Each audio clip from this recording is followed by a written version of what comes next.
Well, good afternoon, everybody. I'm going to be putting together my second video for this 2019 movie series. A little bit ago, I think a couple days ago, I did what I'm looking forward to most in 2020. Today, I will be doing, sadly, I'm going to go with the least favorite movies of 2019. Now, I said in the first video that I had seen roughly 55 movies. I checked just to make sure because I do keep a tally. It's 54.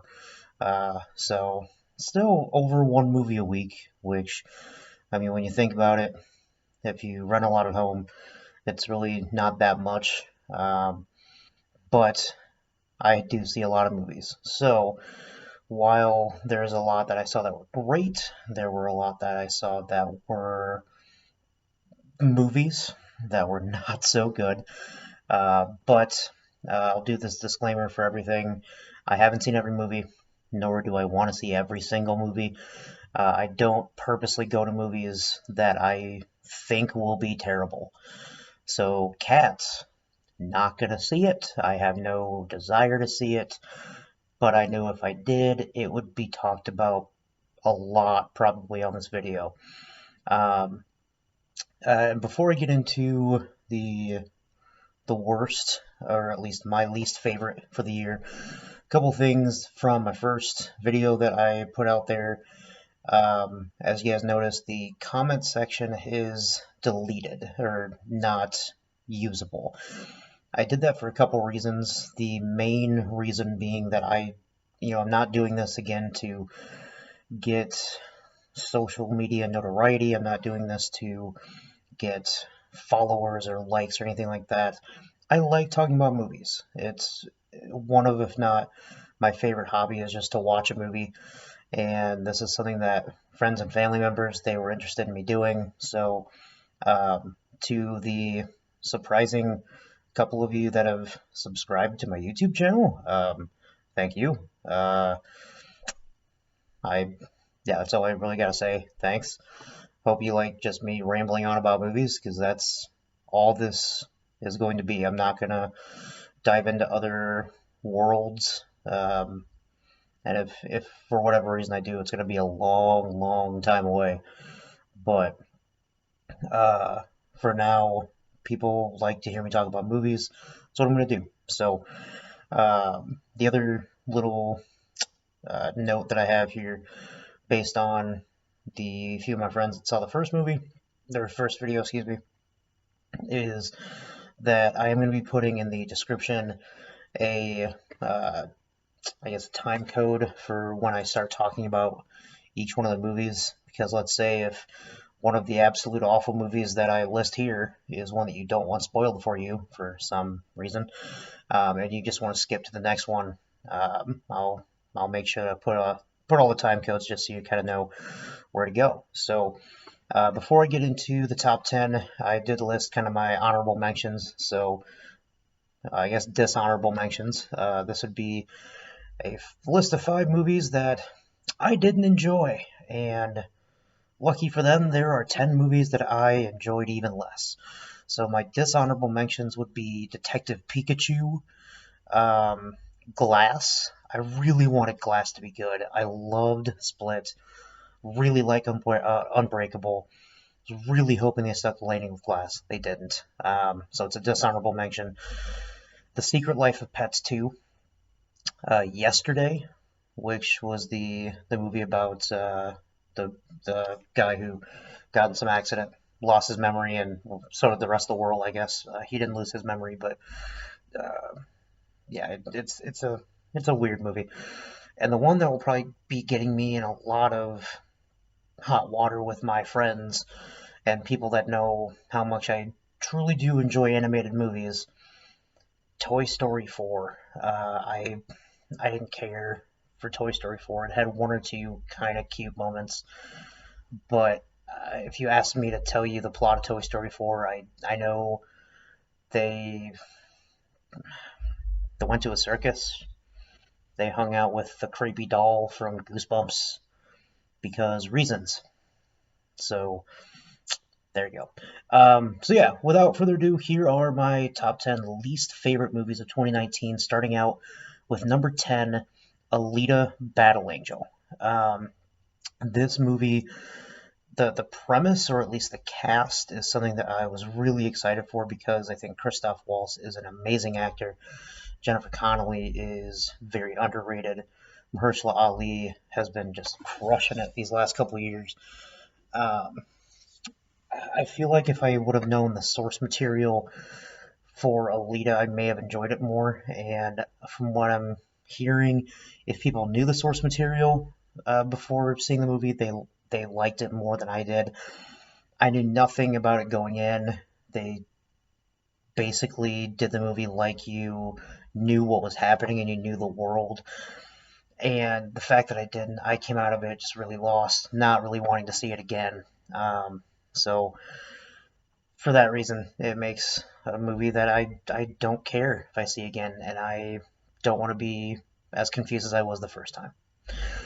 My number 9 movie is one that when I saw the trailer, I was intrigued by, and it really fell flat, and it is The Dead Won't Die. This was a movie with Adam Driver, Bill Murray, a slew of others, and it was a meta zombie movie. They it was a dry humor movie. If you are a dry humor fan, you may enjoy this, and I'm a dry humor fan as well. But a lot of the jokes didn't land for me, and I think the most telling review I can give is I was sitting in the theater, and as this movie ended, I knew, unlike superhero movies or things like that, there'd be no end credit scene. There just wouldn't be. The movie ends, credits start rolling, nobody gets up, and for me personally, it was because I was trying to process what I had just seen. There is a very elderly couple sitting in front of me, and they summed it up perfectly because as I'm getting my bearings and wanting to leave, the husband looked at his wife and simply said, "What the bleep did we just see?" That pretty much sums up The Dead Don't Die. It's it's a weird one. Number 8 for me is The Upside, starring Kevin Hart and Bryan Cranston.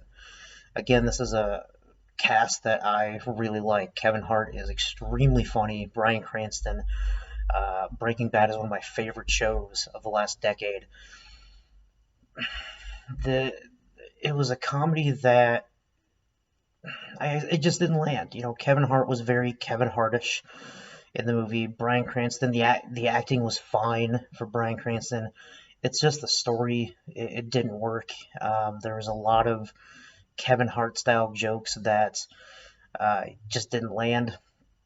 The chemistry just didn't seem to be there between Kevin Hart and Bryan Cranston. They had one or two scenes that were intriguing, but outside of that, I was just waiting for the runtime to be over and waiting for this movie to end. So it's not I didn't hate it. I didn't have a great time seeing it, and I don't plan on seeing it again. So number 8 for me is The Upside. Now we get into my top 7, which while Alita, The Dead Don't Die, The Upside, these are movies that I didn't like, but I didn't hate. Now we get into movies that I am sad that I paid money to see these. And number 7, I went with my wonderful mother and father, and thought, you know, how really, what could they do to mess up the Men in Black franchise? And good God, Men in Black International was an absolute disaster. Now, if you saw Thor Ragnarok, you know that Chris Hemsworth and Tessa Thompson have a really good chemistry on screen because they showed it in Thor Ragnarok. You know that Liam Neeson is a very good actor. Emma Thompson, very good actress. That story, the plot, the direction, it's bad. Um, Chris Hemsworth, while lately very funny, it just none of the jokes landed. Tessa Thompson's, I guess, motivation for what her character was doing just seemed really out of left field, and it did not seem to make any sort of sense. And the times that the movie tried to make sense, it was one of the most expected movies. There was nothing that when sometimes a story diverts, and you think, okay, well, that was an interesting choice. Let's see where it goes. A lot of times I was sitting there thinking, okay, well, if that happens, then this will probably happen. And within 30 seconds, it was pretty much right every time. So because of that, number 7, Men in Black International. Number 6, What Men Want. The sequel, the reboot to the Mel Gibson Helen Hunt movie, What Women Want, which, while that is noted as a quote-unquote chick flick, I really like What Women Want. I think it's a clever movie. I thought it worked very well. This one didn't. Taraji P. Henson, it was a lot of stereotypical just disasters that happened in this movie. I mean, I know I'm being very vague, but there's a bit character in this that was a fortune teller that her scene or scenes, she was in a couple, just hilarious. Like, legitimately, I was in stitches laughing at this fortune teller or soothsayer or whatever her character is. Uh, Legitimately, she was the best part of the movie. But when you have a movie that somebody that is in maybe 2 scenes is the best part of your movie, you're not making a good movie. I really hope Taraji P. Henson picks up from this because she made Proud Mary, which I didn't see, but all of my friends that saw it just told me stay away from it. Then she made What Women Want or What Men Want, and just not good. Number 5, so the top half of the ones that I hated this year. Under the Silver Lake. This was an indie film or an indie style film starring Andrew Garfield that was a mystery crime thriller weird as F movie that if you gave me 30 minutes to tell you what the plot is, I could not even fathom what to tell you because it was the weirdest movie I've seen in a long, long time, and I have willingly seen every Sharknado movie. Under the Silver Lake is the one of the weirdest movies I've seen in a long time. Uh, yeah, I have nothing else to say about Under the Silver Lake. It's bad. It's bad. But luckily, there's 4 movies that were worse. Serenity is my number 4 least favorite movie of 2019. If you have not heard of Serenity, it's okay. Just don't look it up. Don't see it because most people, when you see that movie or you read about it, the first thing you'll probably read is, oh, it's a mystery that stars Matthew McConaughey and Anne Hathaway. Well, that can't be bad. That can't be that terrible. Oh, it's bad. It's bad. That is a movie where they used to know each other. Now Matthew McConaughey is, I guess, on the run, if you will, living basically as a fisherman and trying to just live life on the sea. And Hathaway, somebody who used to know, comes into his life, and there's intrigue where she tries to get him to murder her husband, and and I'm gonna spoil this movie, so if you're one of the 7 people that haven't seen Serenity that want to, my apologies. But it basically, it's all a computer simulation. Matthew McConaughey's character is not even alive. And it's the fact that it's all just a simulation on paper is a very interesting concept. It did not land though. Number three for my least favorite movie of 2019, and I should have realized this because I'm going to go back to that 7 people analogy. I am one of the 7 people on the planet that did not like the Lego movie. So, me being an idiot, I thought, well, I didn't like the original, but they're making a sequel, and I'll like the sequel. No. I rented the movie. I did not see it in theaters. I rented it. I watched it and realized as it ended, I fell asleep. All right, let me try this one more time. So I'm awake now. I'm with it. I had my little nap. I'm good. Turn on again, and I fell asleep again. So it was just the most boring movie I could possibly have seen. And the jokes are not funny. I get that it's aimed for children. I get that, but it's a movie that I paid to see. So if I'm gonna see it, I hope I like it, and I didn't. So Lego Movie for me, Lego Movie 2, sorry. And if there's a third one, dear God, don't let there be a third one. But if there's a third one, I really don't want to see it. Number two, I've seen 54 movies in 2019, and I see roughly that amount every year. I only have 2 instances in my head where I have walked out of a theater. And Dumbo was one of those instances. And Dumbo is my number 2 least favorite movie of 2019. Now, to be fair, the main reason I walked out is because there was a group of 4 people in the theater next to us. They were drunk, they were belligerent, it made the movie going experience very bad. But I've been in numerous theaters where I can hear people being drunk, being belligerent, being loud, being rude, people on their cell phones, you name it. I've never walked out of those theaters before because I at least wanted to see that movie. It got about halfway through Dumbo, and those people, coupled with the story that, to be fair, I should have known I wouldn't like because I didn't really remember the animated version.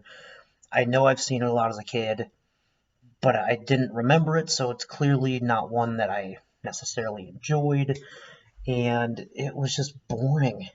It was not a whimsical remake like The Jungle Book or like some of these other live action movies were. It was dead to me. It was bad. And everything coupled together made it just an awful movie going experience. So for that reason, it is my number 2 least favorite movie of 2019. However, a movie that I didn't like and I walked out of the theater for still does not make for my least favorite movie, because that, from the moment I saw it, I knew that nothing could be worse than Replicas. Replicas stars Keanu Reeves, and lately there's been, I know the term that's being thrown around is Keanu-sans, that he is just popping up everywhere, and he is just he's been in great roles. As much as I didn't like Toy Story 4, his role was great in it. John Wick, that series of movies is some of my favorites.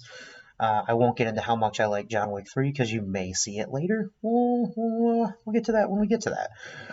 But Replicas is a movie that I can absolutely tell you the plot of Replicas. I can do a play-by-play, and it's because it was a train wreck that I did not want to stop watching, and I was enthralled on how such an interesting premise for a sci-fi movie turned out to be an absolute stinker. I love Keanu Reeves, especially lately, but this one is one that I really want my money back because this movie should have never been made. It was an awful execution. A sci-fi movie where you basically his family dies. He is trying to deliver their consciousness into these robots. At the end of the movie, he becomes a robot. It's weird. It's dumb. It was awful.